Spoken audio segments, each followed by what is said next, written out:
Assalamualaikum warahmatullahi wabarakatuh. Semangat pagi teman-teman. Semoga teman-teman di sana selalu dalam keadaan sehat dan bahagia. Pada video ini kita akan melanjutkan ya video part pertama tentang dinamika gerak lurus. Kita masuk ke materi berbagai jenis gaya. Ada berapa macam gaya yang akan kita bahas. Jadi kita akan membahas 4 macam gaya. Ada gaya berat, gaya normal, gaya gesek, dan gaya tegangan tali. Bagaimana penjelasan dari keempat gaya tersebut? Kita mulai dari gaya berat dulu. Jadi gaya berat itu adalah resultan gaya gravitasi pada benda ya, akibat semua benda-benda di alam semesta. Contoh di sini ada sebuah benda. Sebenarnya benda ini mendapat gaya gravitasi tidak hanya oleh bumi, tapi juga benda-benda di alam semesta lain, misalkan planet, bintang, dan lain sebagainya. Tapi karena pengaruh yang terbesar itu dari bumi, karena kan paling dekat dengan bumi ya, kita anggap bahwa gaya gravitasi ini ya hanya dipengaruhi oleh gaya gravitasi bumi. Itu gaya berat. Ketika benda masanya M itu jatuh bebas, benda akan mendapatkan percepatan sebesar G. Kita biasanya kalau nggak ada keterangan di soal, kita anggap G itu nilainya 10. Artinya gaya yang bekerja pada benda adalah, kita akan tahu hukum 2 Newton, di mana F sama dengan M kali A. Lah A-nya ini mendapat percepatan gravitasi, kita ganti dengan G. Nah, untuk gaya ini kita bisa ganti menjadi simbolnya W ya, artinya menunjukkan gaya berat. Gaya di mana percepatannya diakibatkan oleh percepatan gravitasi ini. Jadi W sama dengan M kali G. Ada catatan di sini, berat suatu benda itu selalu berbeda-beda ya, tergantung lokasinya. Sedangkan masanya selalu sama. Kemanakah arah gaya berat itu? Jadi arah gaya berat itu selalu tegak lurus menuju pusat bumi. Misalkan ada sebuah benda bermassa M, nah kemanakah arah gaya beratnya? Ya, jadi seperti ini.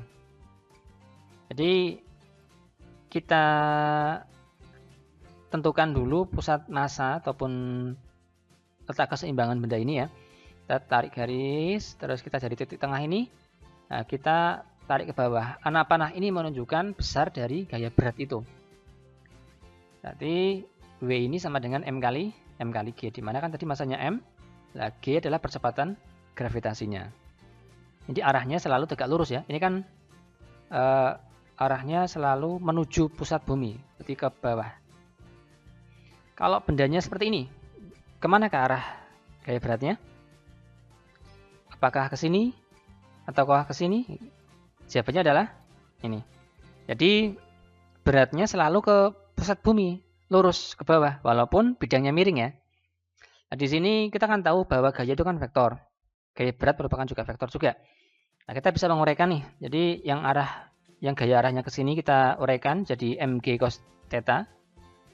Yang ke sini mg sin theta. Jadi theta ini adalah sudut kemiringannya. Kita bisa menguraikan seperti ini. Jadi kalau arah gaya beratnya selalu ke bawah ya, ke pusat bumi, lurus ke bawah. Tidak lurus ke bidangnya, tapi lurus ke bawah. Seperti apakah contoh soal yang berkaitan dengan gaya berat? Seperti ini. Jadi jika sumbu X searah dengan bidang miring dan massa bendanya 5 kg, maka berat benda terhadap sumbu X dan sumbu Y jika theta atau sudut kemiringannya 37 derajat, itu berapa berat bendanya? Nah, kita bisa tuliskan seperti ini. Jadi ada benda di bidang miring, masanya 5 kg, thetanya 37 derajat. Kita harus menguraikan dulu seperti ini. Nah, ini kan gaya beratnya nih, M kali G.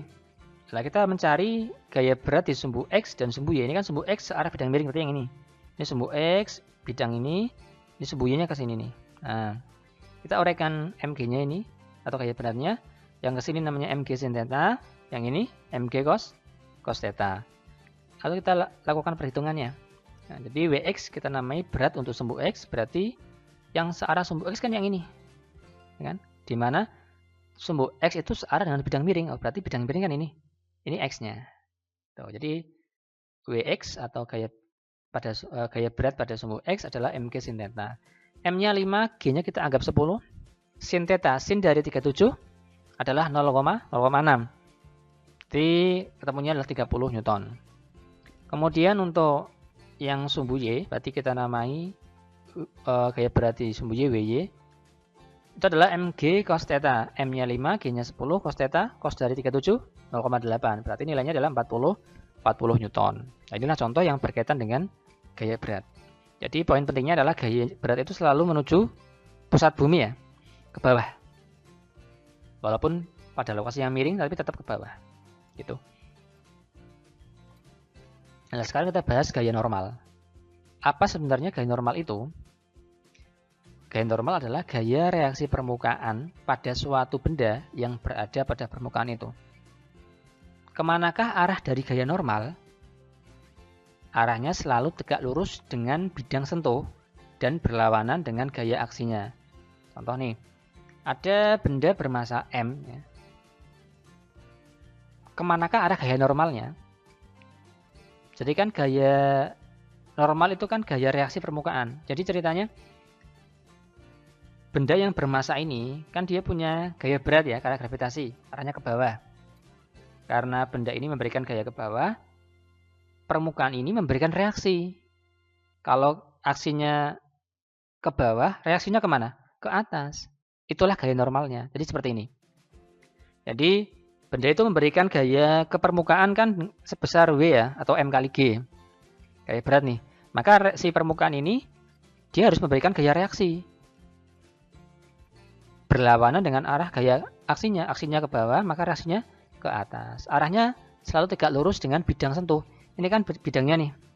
Nah, maka normalnya selalu tegak lurus, artinya membentuk sudut 90 derajat dengan permukaan ini. Di sini kita bisa mencari besar gaya normal. Tadi, gaya normal kan gaya reaksi, pasti besarnya sama dengan gaya aksinya.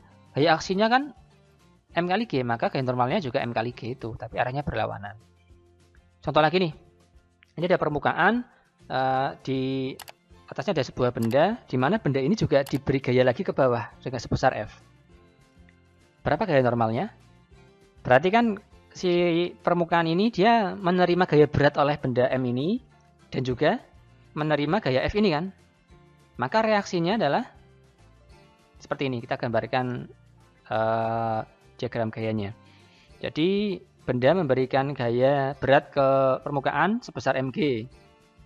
Benda ini juga diberi gaya sebesar F. Maka si permukaan kan akan merasakan mg dan F ya. Nah, permukaan akan memberikan reaksinya. Gaya normalnya sebesar gaya aksi itu, arahnya berlawanan, arahnya ke atas ini. N sama dengan mg plus F dalam kasus ini. Jadi gaya normal adalah kita lihat bersama tuh tiap kasus beda-beda. Kalau kasusnya seperti ini, gaya normalnya M kali G. Kalau kasusnya seperti ini, gaya normalnya mg plus F. Sekarang kita lihat ketika bendanya pada bidang miring. Kemana arah gaya normalnya? Ini tegak lurus dengan bidang sentuh ya. Ini kan bidangnya nih. Maka gaya normalnya kemana? Ya ke sana, seperti ini. Kita bisa menguraikannya ya. Bisa menguraikan, ini kan mg. Mg selalu lurus ke pusat bumi ya. Ini mg-nya. Kita uraikan mg ini. Karena vektor juga kita uraikan mg cos theta. Yang ini mg sin theta. Di sini, kalau kita menghitung besar gaya normal, caranya gimana? Ingat benda ini itu kan memberikan gaya berat ke permukaan. Gaya yang menekan permukaan yang mana? mg sin theta atau mg cos theta? Jadi benda ini menekan permukaan itu dengan gaya yang ini ya, mg cos theta. Maka permukaan akan memberikan gaya reaksi sebesar mg cos theta ini. Kita namai adalah gaya normalnya itu. Gitu. Ini intinya kita belajar tentang gaya normal. Berbeda-beda tiap kasusnya.